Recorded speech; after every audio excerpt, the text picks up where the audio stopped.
queridos amigos, nossos telespectadores. Como é bom estar com você.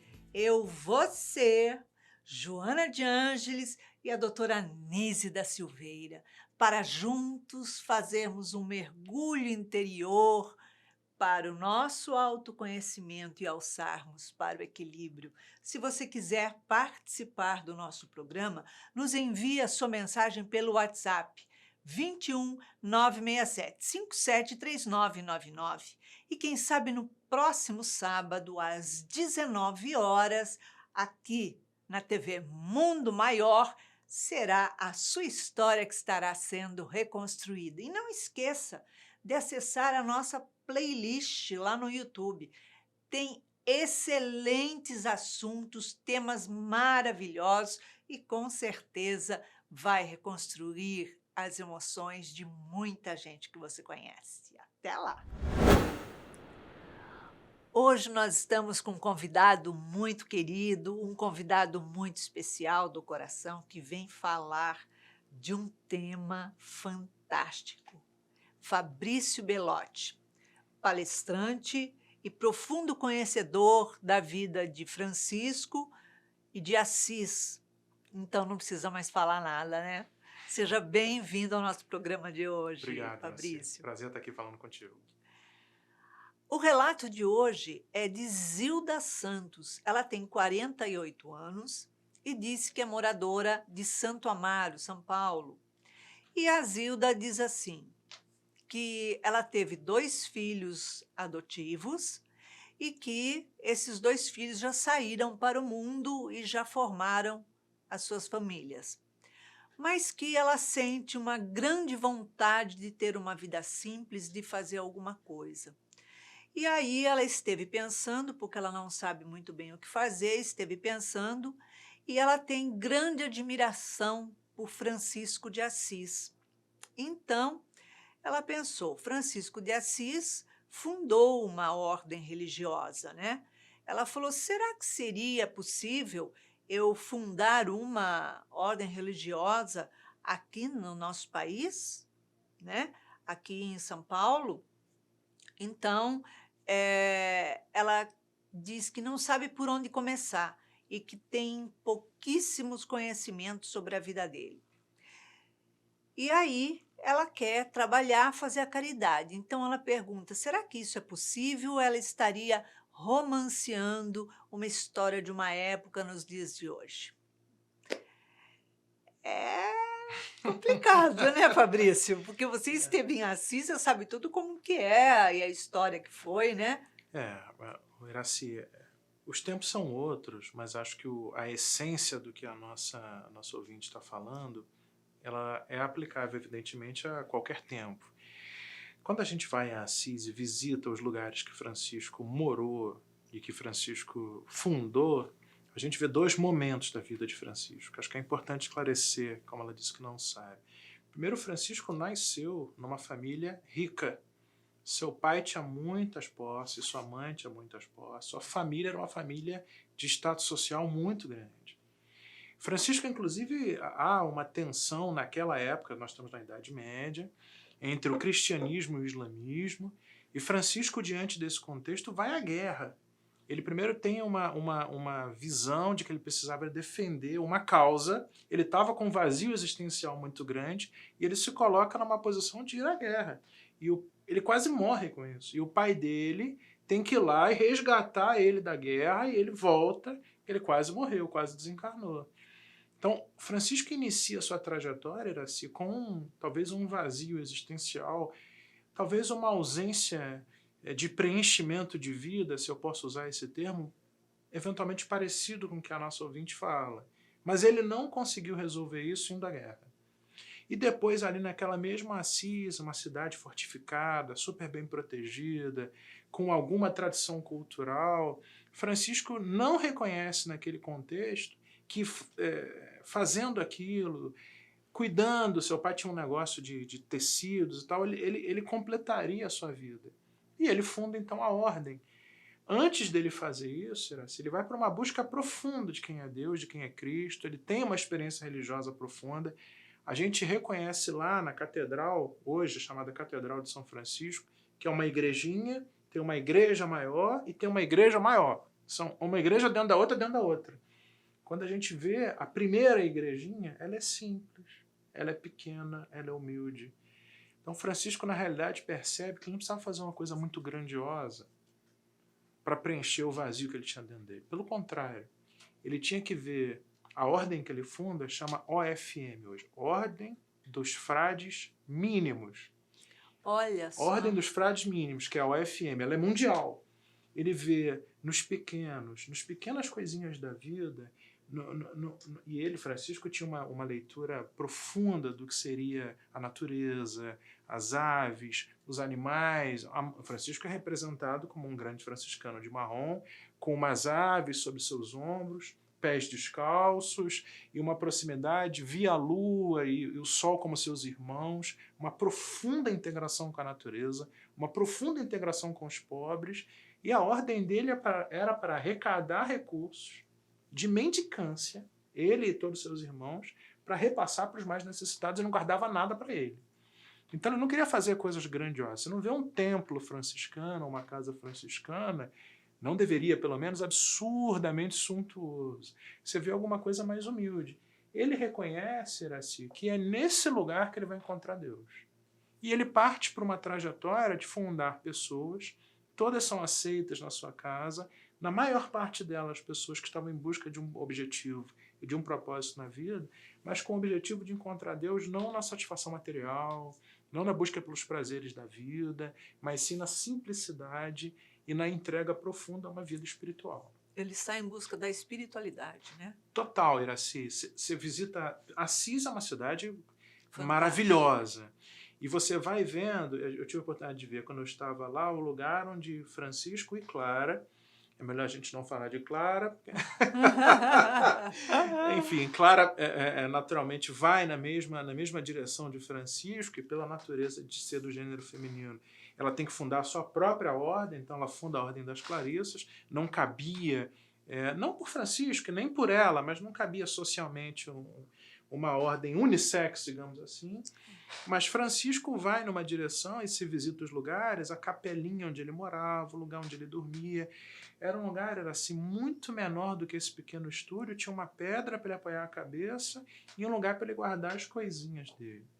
Você visita as igrejas que Francisco fundou, ele dava numa determinada igreja, ele tem uma sese, um contato espiritual, e ele escuta uma voz falando, Francisco, constrói a minha igreja. Ele pensa que isso é físico, e ele constrói uma igrejinha, simples, humilde. Você vê até hoje preservadas as celas onde ele dormia, onde o irmão Luiz dormia, onde os outros freis dormiam, e na realidade o que a voz dizia para ele não é para ele construir uma igreja física, mas uma igreja no sentido de uma comunidade que colocasse Jesus no centro e não justamente as questões materiais. E ele percebe isso depois. E ele não abandona aquela igrejinha, mas ele funda diversos outros lugares que ele vai e ele toma posse e ele coloca a ordem dele para que as pessoas pudessem meditar sobre si mesmo. E eu sou automaticamente conduzido a Joana Iraci, que fala do autodescobrimento, fala da ideia da gente buscar dentro da gente o contato com Deus, fala da ideia da gente se conhecer.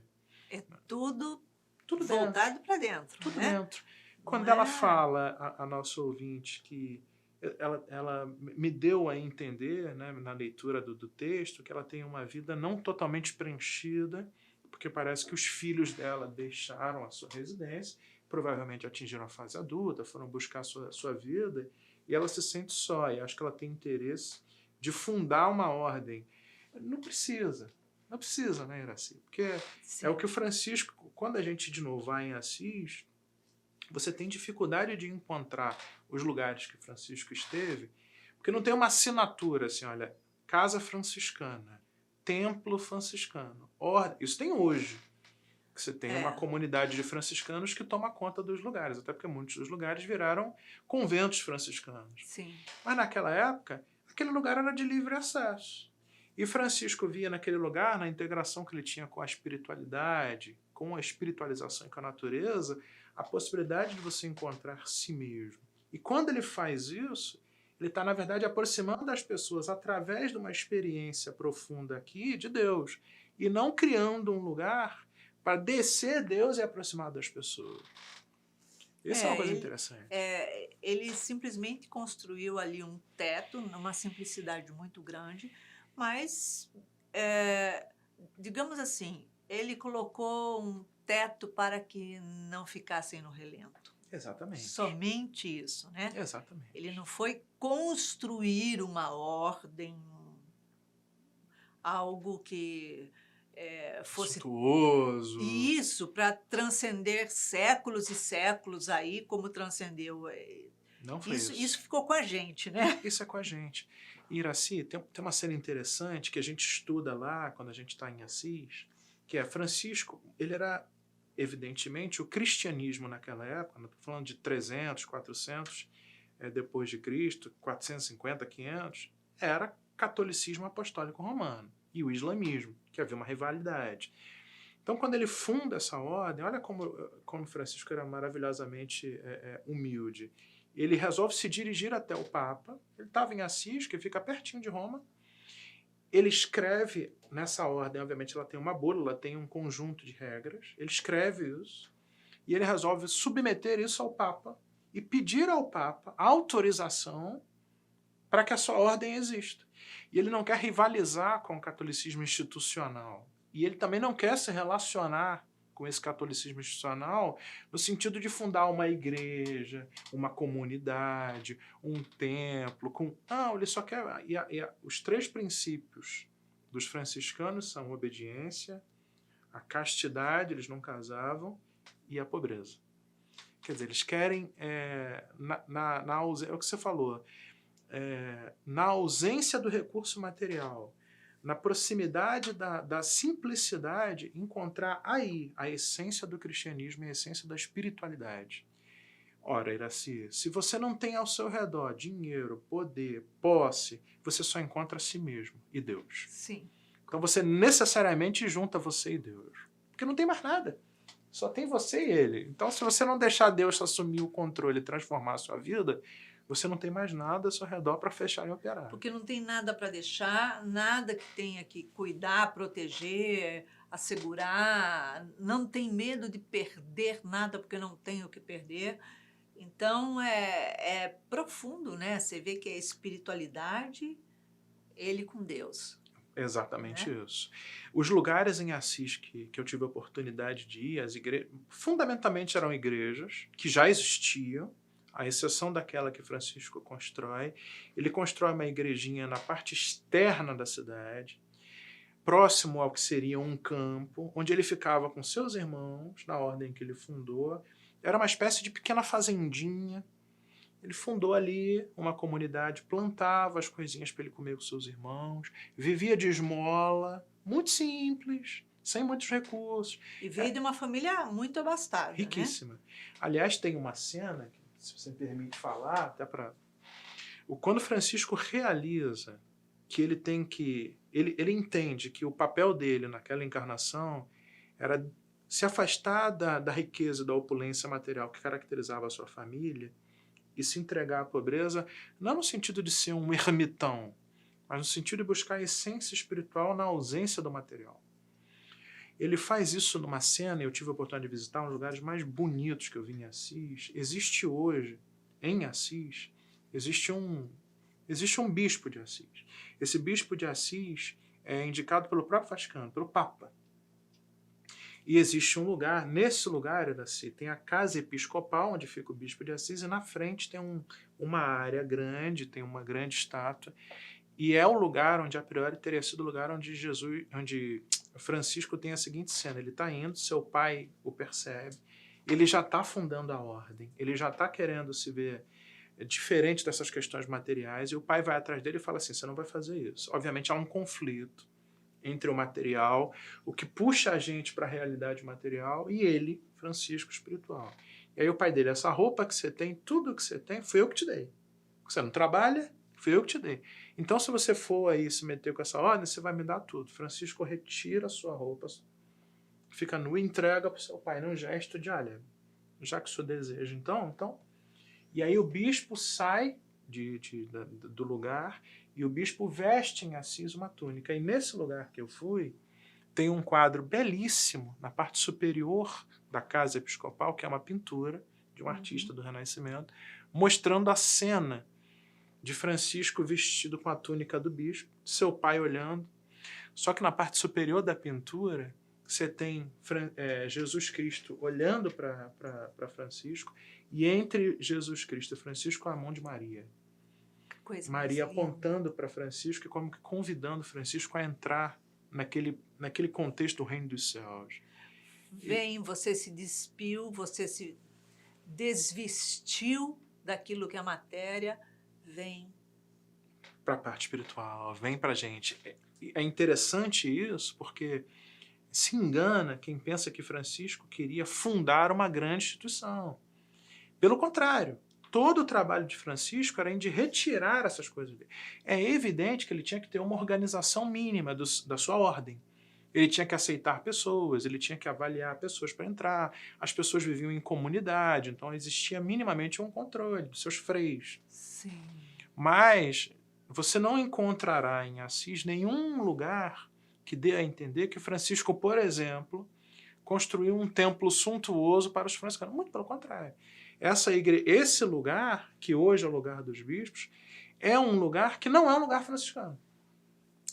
Olha só. É o lugar do bispo de Assis indicado por Roma, mas não é uma casa franciscana. Se você visita um outro lugar, tem um lugar chamado Eremo del Carmen, que é lindíssimo, assim, na parte norte. É uma cidade no alto e ela tem uma parte norte muito... Quem Francisco subia para meditar. Francisco saía lá de baixo da fazendinha dele, onde ele fundou a primeira igrejinha, subia e se perdia lá no meio dos animais, do espaço. Aquele caminho todo é incrível. Realmente. Maravilhoso. E ele ficava lá deitado. Quando você chega nesse lugar... É uma vista de lá. Maravilhosa, uma vista superior. Você vê toda a cidade, avança, você vê Roma lá no final. Então, você chega nesse lugar, ali sim é um templo franciscano, é uma casa franciscana. Aliás, quando eu estive lá, é maravilhoso, eu saí cedinho do hotel, peguei um carro e fui. Eu estava chegando, eu entrei, e aí a gente vê como a espiritualidade conduz a gente quando a gente está em busca da espiritualidade. Eu cheguei com a minha esposa, a gente estava entrando, ainda é um lugar de visitação pública, é um lugar aberto, e é uma espécie de bosque na parte superior com aquela vista lindíssima. E com muito arborizado, muitas flores, é um lugar maravilhoso, um lugar de introspecção. Quando eu estava entrando, a gente entrou, tinha uma pequena passagem, você adquiriu o ingresso, a gente olhou para a direita, Iraci, tinha uma porta no fundo, com um vitralzinho, e a gente ficou meio curioso, o que é aquilo ali? A gente se dirigiu para a porta, né? Brasileiro, um pouco folgado, eu diria, a gente se dirigiu, vamos entender o que é aquilo ali. A gente passou pela porta, ela estava aberta, a gente passou. Quando a gente passou, a porta se fechou atrás da gente. Aí um franciscano olhou para a gente, estendeu um livro e fez assim. Era uma pequena capela e eles iam iniciar, naquele momento, uma sessão onde eles iam cantar cantos gregorianos e depois um franciscano ia fazer uma explicação dos cantos. De volta ao passado, né, meu amor? De volta ao passado. Volta às raízes nesse momento. Ô, Iraci, que coisa maravilhosa que foi. E eles obviamente, estavam cantando em italiano, que não é um idioma que eu domino, mas a beleza da cerimônia... E é isso, porque quando você vai para a sua própria essência, que no fundo é a essência divina em nós, Joana de Ângeles falando isso, você não tem necessidade de saber nem o idioma, e essas coisas são todas convenções nossas. Acho que você acessa um lugar que é o lugar de Deus em nós. E acho que Francisco, quando subia lá no Eremo del Carmen, ele estava em busca disso. E quando ele acessava isso, ele percebia que nada mais, Iraci, era essencialmente necessário. E a gente não precisava de mais nada. Não precisava de mais nada.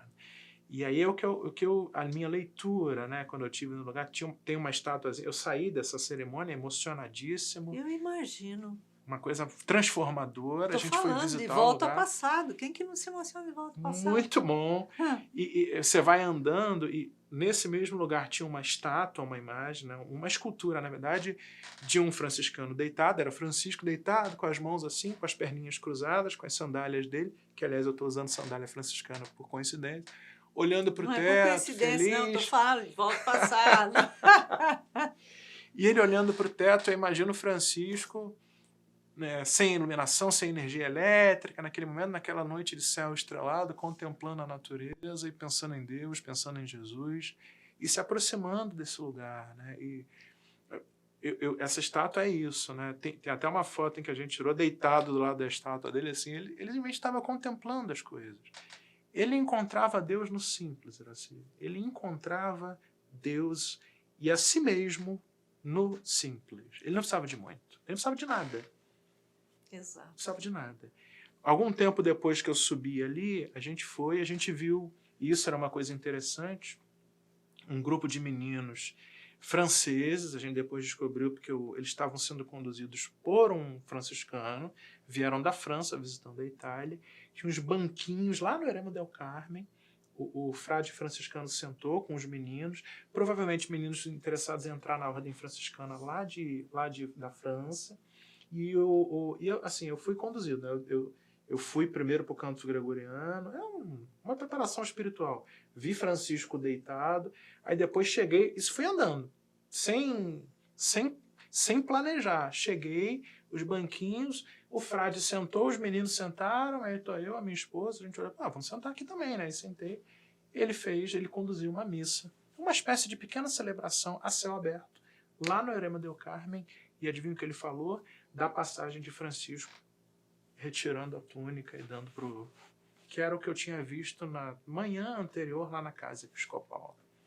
Então, assim, maravilha. Eu entendo, Iraci, quando eu vejo a vida de Francisco, a simplicidade que ele colocou, a abertura dele para o que é essencial, que Francisco acho que nos ensina duas coisas importantes, sobretudo para a nossa tradição cristã espírita. Primeiro, que a matéria ela é importante, mas ela não é tudo. E a verdadeira caridade de Francisco não foi doar dinheiro, doar roupa, que ele fez isso, doar bens materiais. Ele doava tudo que ele conseguia em doação, ele Tudo. doava. Ele não Tudo. segurava nada a si. Tudo. Era aquela roupa já surrada, gasta, bruída, e era aquilo que ele usava. Doava tudo. Ele não armazenava. A ordem dos franciscanos, na sua essência, não tinha reservas. Eles não guardavam nada, era assim.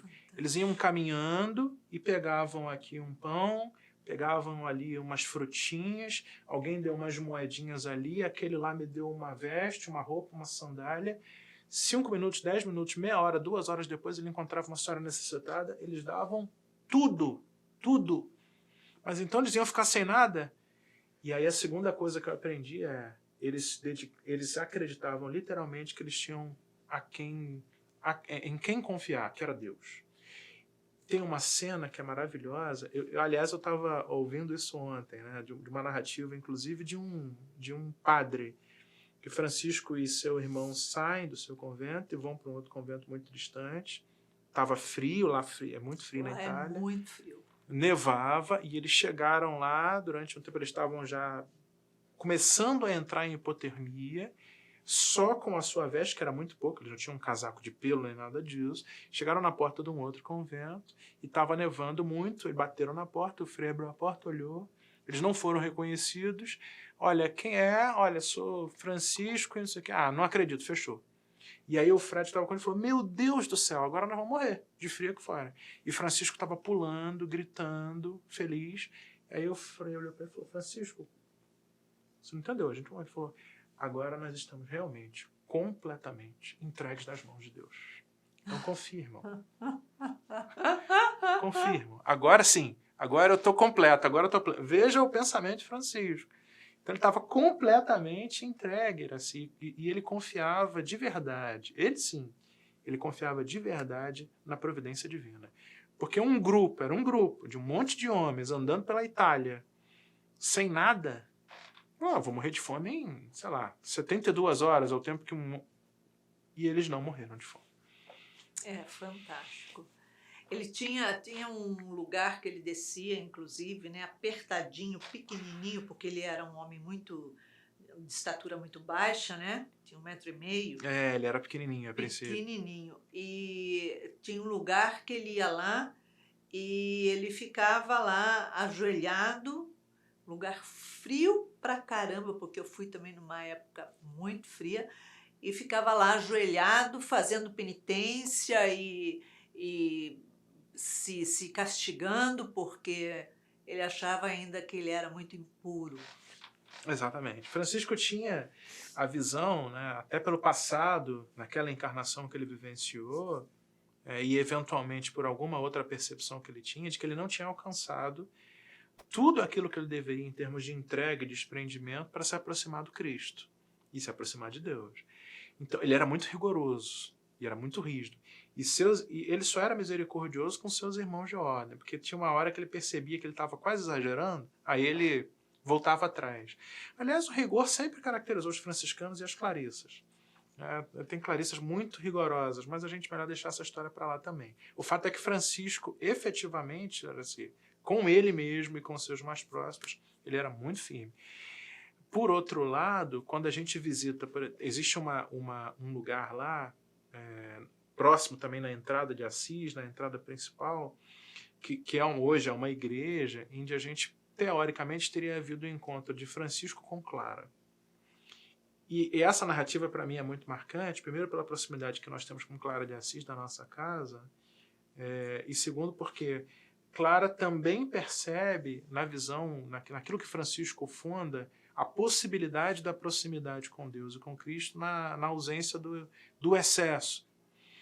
Quando ela vai procurar Francisco e pede permissão, na verdade, para entrar na ordem dele, Francisco entra num dilema. E ele está diante, e talvez isso converse um pouco com a nossa ouvinte, uma segunda coisa. Ele praticamente começou a realizar ali, na sua ordem, a certeza de que ele estava no caminho certo. Porque ele tinha um grupo de pessoas que estava desprendido de tudo e estava se aproximando de Deus. Mas nem todas as pessoas poderiam fazer parte daquela ordem. Por exemplo, não poderia ter nenhuma mulher. E ele amava profundamente Clara. É verdade. E Clara, ao se aproximar dele, talvez Francisco tenha olhado para ela e falado assim, meu Deus do céu, eu não consigo incluir todo mundo. Por exemplo, eu não consigo incluir minha amada Clara. E talvez ele deva ter pensado, eu ainda não cheguei ao ponto que Jesus incluía todo mundo. Maria Madalena, Salomé, todas as outras irmãs, Marta e Maria de Lázaro, a mulher pecadora, a mulher samaritana, Jesus não fazia distinção. Não tinha distinção, não. Mas Francisco de Assis não conseguia fazer isso. E aí ele sugere a Clara que ela funde a própria ordem dela. Então, às vezes a gente pode...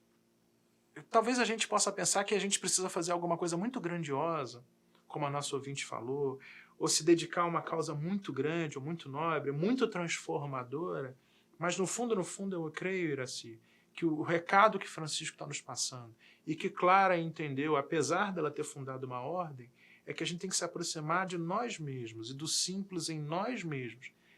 Naquela época, eles só conseguiriam fazer isso fundando uma ordem, mas hoje não. Não, e naquela época não tinha como fundar uma ordem mista. Impossível. Né? Impossível. Nossa, era uma separação total do homem e da mulher, para não ter risco nenhum, enfim. E aí a gente sabe que, como irmã dela também, a mãe dela foi para a ordem também, mas não poderia estar numa ordem mista, porque não tinha. Não, Então, a única forma dela seguir também a vida religiosa era através de uma ordem. Então, quer dizer, ela tinha que fundar essa ordem para ela poder levar esse trabalho dela como ele levou dele, né? Em paralelo ali, os dois juntos. Exatamente. Eu consegui visitar, Iraci, ao lado da catedral, de uma igreja de entrada do lugar onde a gente tem reconhecido pela tradição, o lugar onde Clara ficou, na entrada o lugar chamado Casa de Escape. Existe hoje um convento de clarissas. Eu tive a oportunidade de entrar só pela espiritualidade, não consigo explicar isso, porque eu sou do gênero masculino, sou um homem cis, então consegui entrar com a minha esposa. Mas eu estava visitando uma igreja, tinha algumas referências, e aí a gente foi ao lado, tinha aquelas construções típicas de convento, com aquelas portinholas em cima, uma portinha embaixo, e um pequeno interfone. Eu toquei. A minha esposa, obviamente, estava próxima à porta, e eu me afastei olhando para cima. Eu falei, olha, se a freira chegar aqui e me vir, ela vai entender que é um homem, ela não vai, obviamente, nem descer para falar comigo. Então eu falei com a minha esposa, eu vou tocar, você dá uma olhada. Ela desceu, olhou na janela, fez assim e falou. Eu falei, bom, ela vai me tacar um ovo, água, alguma coisa, ou ela vai vir aqui. Ela desceu, abriu a porta, olhou para mim, olhou para minha esposa, fez assim. A gente entrou, ela deixou a gente entrar numa capela, dentro do convento. Olha só. E a gente estava lá falando com ela, e ela tinha uma imagem linda de Jesus atrás, e ela falava com a gente e apontava para a imagem. E ela falava no inglês, arrastado no italiano, look to Jesus! Toda hora falava, olha para Jesus, olha para Jesus. E aí depois ela falou, olha, existe um lugar aqui que a gente tem como tradição, que era o lugar onde Clara dormia. E existia uma porta aqui, que a gente chama de porta de escape. Porque Clara ou tinha uma vida mundana completamente, que ela não queria mais e que Francisco não quis, ou ela se enfurnava dentro de um convento. E os franciscanos e as clarissas eram ordens que tinham um convívio social. E aí a gente vê o exercício da verdadeira caridade. Você não precisa se isolar do mundo, aliás, não deve se isolar para fazer a verdadeira caridade, que não é a caridade material, é o amor, é o perdão, é a misericórdia. Então, Clara, ela estava ali, mas ela não queria ficar ali porque ela queria sair e fundar a ordem das clarissas, caridosas e amáveis aos outros. Ela foge daquele lugar por uma porta dos fundos. E a madre falou para mim assim, eu vou te depois dela ter feito praticamente uma palestra para mim, que eu adorei. Ela falou, eu vou te levar para o lugar na porta dos fundos. Ela levou a gente na porta e falou assim, essa aqui é a porta de escape. Nós temos um símbolo. Quem passa por essa porta, depois nunca mais permanece a mesma pessoa, porque essa porta é transformadora. Então vou convidar você para passar, assim como Clara passou, e eu espero que Jesus, ela falou isso e eu entendi, Jesus faça a verdadeira transformação no seu interior. E a gente saiu por aquela porta. Que lindo. Foi uma cena maravilhosa, eu chorava muito. E a gente entende Clara. No fundo, Iraci, o que ela fez foi a transformação dela mesma. Foi. E a ordem dela nos estimula a fazer, assim como os franciscanos, a fazer, que assim como todo o cristianismo e o espiritismo, a fazer a busca da caridade com aquilo que a gente é.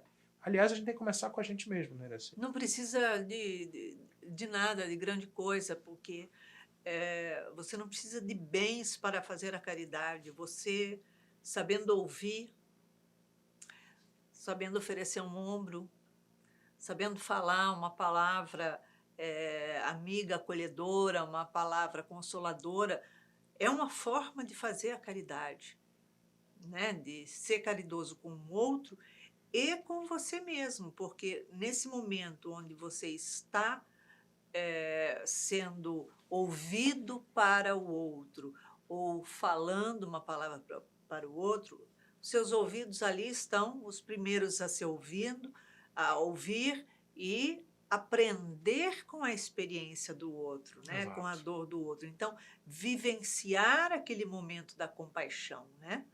Então, a caridade, ela abrange uma imensidão, né? As pessoas pensam em caridade como dar alimento, dar uma esmola. Não, não é esmola. Esmola não é caridade. Esmola não é caridade. Caridade é outra coisa, tem outro significado muito mais profundo. Com certeza. Eu vou auxiliar para que meu irmão se alimente, para que meu irmão tenha uma vida digna, para que ele sobreviva tanto quanto a mim. É diferente de eu chegar e dar uma esmola, vira as costas e vai embora. Né? Então, é muito importante esse movimento, esse trabalho, e principalmente, né, para a Zilda, né, que é a nossa telespectadora, onde ela está buscando esse movimento de transformação, né? Essa história toda que você está trazendo, da passagem pela porta, é um significado, um simbolismo muito grande, né? É isso. E, Iraci, a gente não consegue fazer a verdadeira caridade, que não é a material, é a caridade espiritual, se a gente não começar pela gente, viu? Eu acredito nisso, porque eu acho que é muito difícil a gente conseguir o que você falou, Iraci, ver num ombro amigo, num WhatsApp ou um telefonema consolador, na caridade com o vizinho, com aquele parente que está passando por uma fase difícil, com alguém que está internado no hospital, com alguém que está às beiras do suicídio. Essas coisas todas não precisam de muito dinheiro. Você precisa estar disponível e chegar para a pessoa e falar, olha, conta comigo, vem aqui, me ouve. Eu acho que Clara e Francisco mostraram para a gente que, na verdade, eles definitivamente não tinham nada, mas eles tinham tudo. E é nesse tudo, sem nada, que eles criaram as ordens que estão aí até hoje e que eles mostraram para a gente, é o que você falou, que o verdadeiro espírito do Cristo, que também não tinha nada, é o espírito do amor, é o espírito do perdão, é o espírito da fraternidade. E eu acho que isso nos revigora, viu? Assim, nos aproxima dele, de Jesus, e nos aproxima de Deus. Andando por Assis, a gente percebe uma cidade muito tranquila, geralmente um clima muito, pelo menos é a minha leitura de lá, né? Um clima muito suave, uma cidade mais calma. Até, eu fui a Roma também. Roma é uma agitação, Assis não é assim. Mas não sei, eu tive a percepção de que Assis, ela exala, ela transpira serenidade. E que coisa melhor, eu acho que todo mundo anseia viver num lugar assim, de paz. E aquilo fica no alto. Sabe aquela sensação? Eu estou mais perto de Deus, estou bem alto, estou mais perto de Deus. Tipo assim, levanta a mão que ele segura. Exatamente, é maravilhoso. Eu vi você falar da caridade agora, minha cabeça automaticamente foi para o Sermão da Montanha de Jesus, onde ele sobe no Monte das Bem-aventuranças, ele que não tinha nada, falando para quem não tinha nada, e fala, felizes os que sofrem, porque serão consolados, felizes os que choram, felizes os humildes, os pacificadores. Então, o Sermão da Montanha é um discurso de quem não tem nada, para quem não tem nada, e esses teriam tudo. E eu acho, viu, Zilda, né, que eu e o Iracy estamos construindo aqui, que você não precisa fundar grandes coisas, você precisa ficar em paz consigo mesmo e arrumar um jeito de fazer o bem, de ser útil para todos aqueles que estão ao seu redor. Que eu acho que isso vai preencher a vida de amor, de esperança, de carinho, de misericórdia, de perdão, de paixão. E acho que é isso que ela está buscando, é isso que ela deveria ter.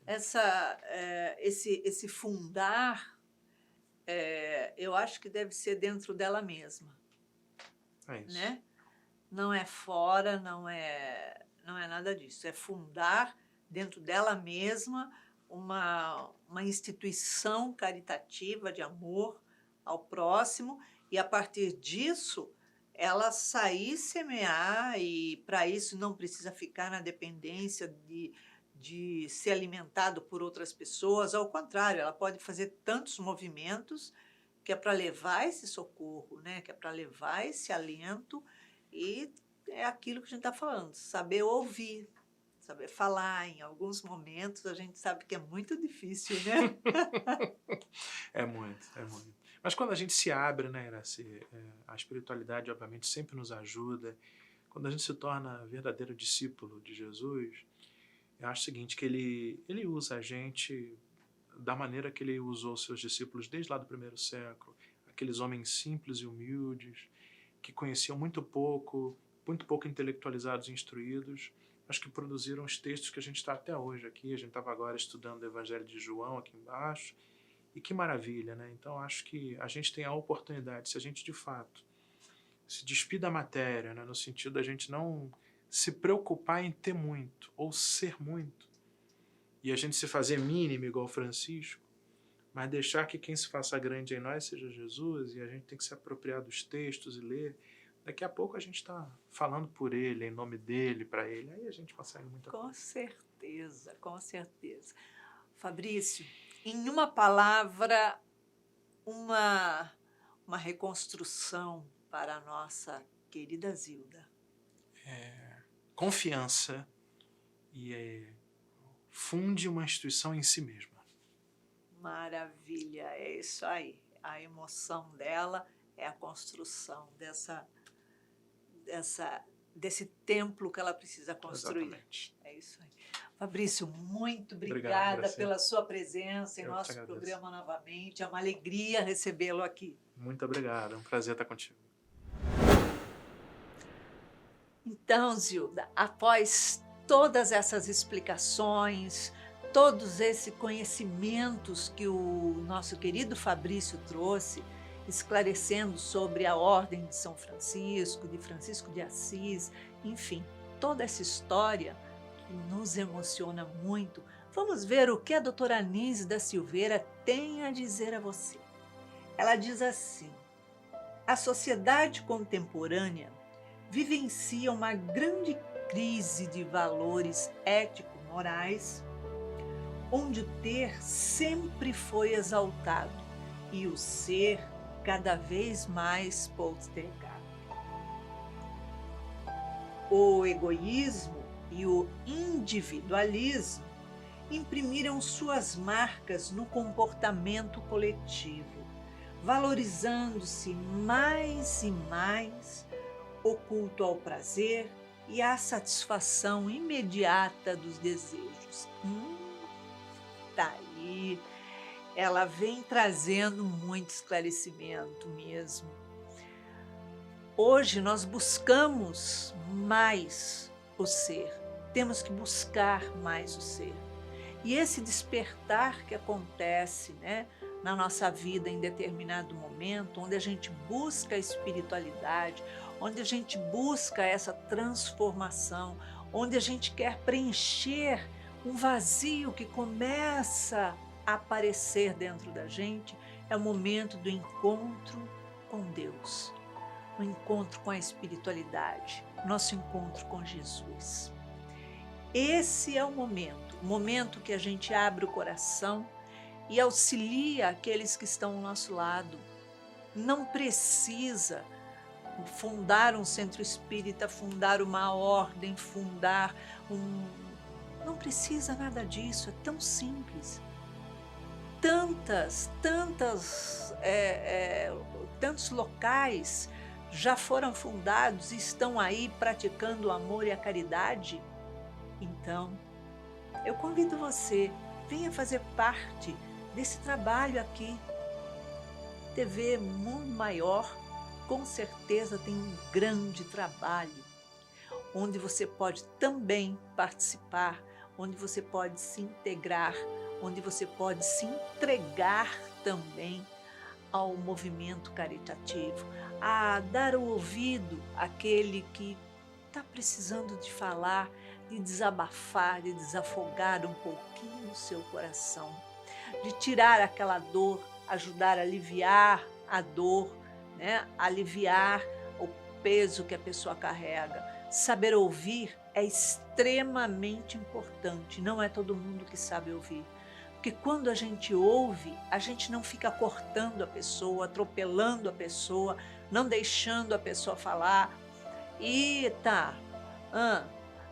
Não. Nós deixamos a pessoa falar. Olhamos nos olhos da pessoa. Deixamos ela externar a sua emoção. Demonstramos através do movimento da nossa cabeça, o movimento do nosso corpo, que estamos acolhendo ela no que ela está falando. E muitas vezes a gente nem precisa dizer nada, basta ouvir, que a gente já alivia muitas dores.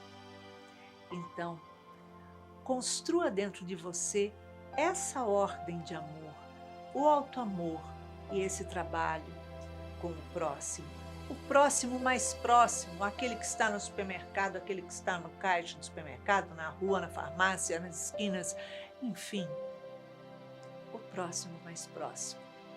Então, é isso. Se você quiser participar do nosso programa, envie a sua mensagem pelo WhatsApp e não esqueça de acessar a nossa playlist lá no YouTube. Tem muitos temas super interessantes e que com certeza vai ajudar você a reconstruir também a sua história. Então é isso aí, para que você tenha uma semana de muita paz, de muita luz, aqui eu deixo um beijinho super mega carinhoso para